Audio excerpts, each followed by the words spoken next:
मला एक सांगा, 11 वर्षाला म्हणजे काही प्रकल्पाला मी असं म्हणणार नाही. 11 वर्षात जी प्रगती झाली देशाची, गरीब कल्याणाच्या योजना मी सांगतो तुम्हाला, प्रत्येक गरीबाला योजना मिळाल्या नाही, प्रत्येक गरीबाला घर मिळालं नाही, प्रत्येक गरीबाला धान्य मिळालं नाही, प्रत्येकाला गॅस मिळाला नाही, सगळंच मिळालेलं आहे, सगळं झालंय. आपण काय काय रोजगार आहेत ना. आता एवढ्या लोकांना आपण स्किल डेव्हलपमेंट म्हणून आपण विद्यार्थ्यांना शिकवतोय. आपण इथे मेडिकल हब, देशामध्ये मेडिकल हब कुठेच नाही. आपण आज जवळपास 2,000 कोटी रुपयाचं मेडिकल हब या ठिकाणी उभं करतोय.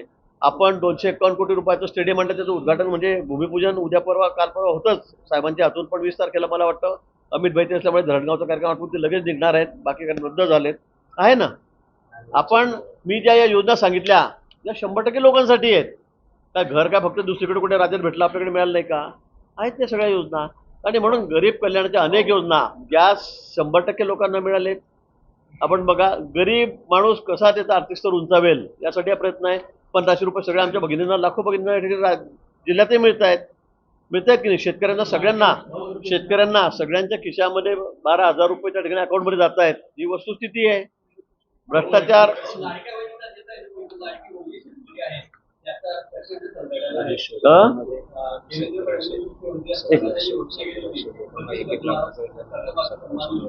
काय काय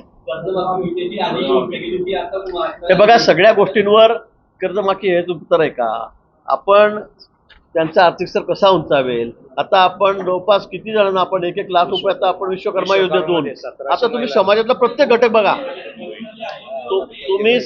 तुम्ही समाजातला प्रत्येक घटक बघा, प्रत्येक घटक की त्याचा बारकाईने विचार करून, अगदी मिस्त्री काम करणार आहे, कारागीर काम करणार आहे, त्यांना सुद्धा सगळं साहित्य आपण देतो. त्यांना आता आपण ट्रेनिंग देतो आहोत. पण तुम्ही एखादा विषय धरता आणि 50 गोष्टी झाल्या त्या सगळ्या सोडून द्यायच्या. मला वाटतं ही मानसिकता आपण त्यातून आपण भारी पडलो पाहिजे. अमृत योजना आहे, पाणी पुरवठ्याची, आज लाखो कोटी रुपये खर्च करून आज पूर्ण देशामध्ये प्रत्येकाच्या घरी नळ, पूर्वी पाण्यासाठी किती म्हणून आज ती योजना कारवाई झालेली आहे. पण 50 गोष्टी सोडायच्या आणि फक्त एकच गोष्ट का तुम्ही शब्दाला झाली नाही देऊ आम्ही. मला वाटतं आम्ही आमच्या काळामध्ये पूर्वी पण कर्जमाफी योजना केलेली होती. आमचे मुख्यमंत्री सक्षम आहेत, आमचे दोन्ही उपमुख्यमंत्री सक्षम आहेत. निश्चित थोडा वेळ लागेल, असं नाही आहे की आम्ही काही नाही सांगून दिलं म्हणून, अशातला विषय नाही आहे.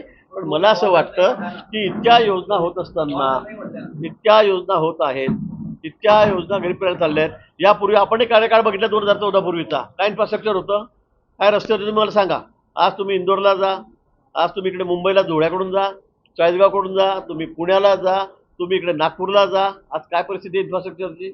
रस्ते कसे झालेत, ब्रिज कसे झालेत, हे पण आपण छापा ना, हे पण आपण लिहिलं पाहिजे. फक्त एक कर्जमाफीचं अजून काय 6 महिने झाले का देत नाही, त्याच्यावर हेडलाईन करायची. मला वाटतं ही मानसिकतेतून आपण बाहेर पडलो पाहिजे. मला असं वाटतं आज मोदीजींनी ज्या देशाला ज्या गतीने पुढे नेत आहेत त्यामध्ये मीडियाचाही मोठा सहभाग आहे. आपण सगळं दाखवतात कशा पद्धतीने मोदीजी दररोज उद्घाटन करतायत. आपण रेल्वे सेवा कशी फास्ट चाललेली आहे, कशा पद्धतीने नवीन ट्रॅक पडतायत, किती गती त्याला आलेली आहे, किती फास्ट ट्रेन आमच्याकडे आहे. म्हणजे आम्ही कधी विचार केला होता का असा? तुम्ही बघितलं असेल, वंदे भारत ट्रेन बघितली असेल. आम्ही फॉरेनमध्ये गेलो की फक्त ट्रेन बघायला जायचो की कशी काय दार ऑटोमॅटिक लागतात, कशी काय जमिनी खालून जाते. आता आम्ही मुंबईला गेलो की आम्ही खालून जमिनी खालून समुद्रा खालून चाललोय. हे कधी नव्हतं, हे झालं आता. मला वाटतं का रस्त्याची कामं चालू आहे. आजही मी पाहून आलो, रस्त्याची कामं चालू आहेत, रस्त्याची कामं सुरू आहेत. अजूनही मी आज परवा सीएम साहेबांना 4 दिवसापूर्वी आम्ही भेटलो. 100 कोटी रुपये पुन्हा ते देत आहेत, तुमची रस्त्याची कामं पूर्ण करून घ्या. ठीक आहे, थोडंफार मागे पुढे झालं, पण आता रस्त्याची कामं चालू नाहीत का? आता आपण या रस्त्यानेच जा. आता पूर्वी काय परिस्थिती होती, आज काय परिस्थिती आहे, मेन रोड सगळ्या जा, सगळ्या दूर रस्त्याची कामं चालू आहेत की नाही. आणि मला वाटतं या 4 महिन्यामध्ये 3 महिन्यामध्ये राहिलेले सगळे कामं जे मेन रस्त्याची कामं आहेत ती आम्ही पूर्ण करतो. आता आपण मेहरूणला त्या ठिकाणी जवळपास 20 कोटी रुपये मी दिलेत, तिथे आपण चौपाटी उभी करतोय. आपण 250 कोटी रुपये दिले, तिथे आपण स्टेडियम उभं करतोय. या जुन्या स्टेडियमला मीच मंत्री होतो त्यावेळेला 20 कोटी रुपये दिले, त्याचं काम आता सुरू झालेलं आहे. आहेत या गोष्टी, नाही असं नाही आहे. आता तुम्ही म्हणतात खरं आहे, थोडा उशीर झाला मला रस्ते करायला, पण आता आपण 200 कोटी वारी घेतलेत, आता 100 कोटी रुपये आपण आणलेले आहेत. आता त्याचं काम आता तुम्ही बघा 4 महिन्यामध्ये तुम्हाला सगळे जळगावचे रस्ते व्यवस्थित झालेले दिसतील. टेक्निकल आणि इंजिनिअरिंग एज्युकेशन देणारी नामांकित university BTech electronics and computer engineering 2025-26 या शैक्षणिक वर्षासाठी रजिस्ट्रेशन सुरू.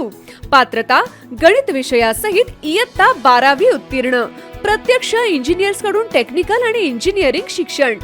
जागतिक प्रकल्पांचा अभ्यास, ग्लोबल करिअर घडवण्याची संधी अशा वैशिष्ट्यांनी सुसज्ज अजिंक्य DY Patil university, the innovation university. संपर्क 83 29 14 26 65.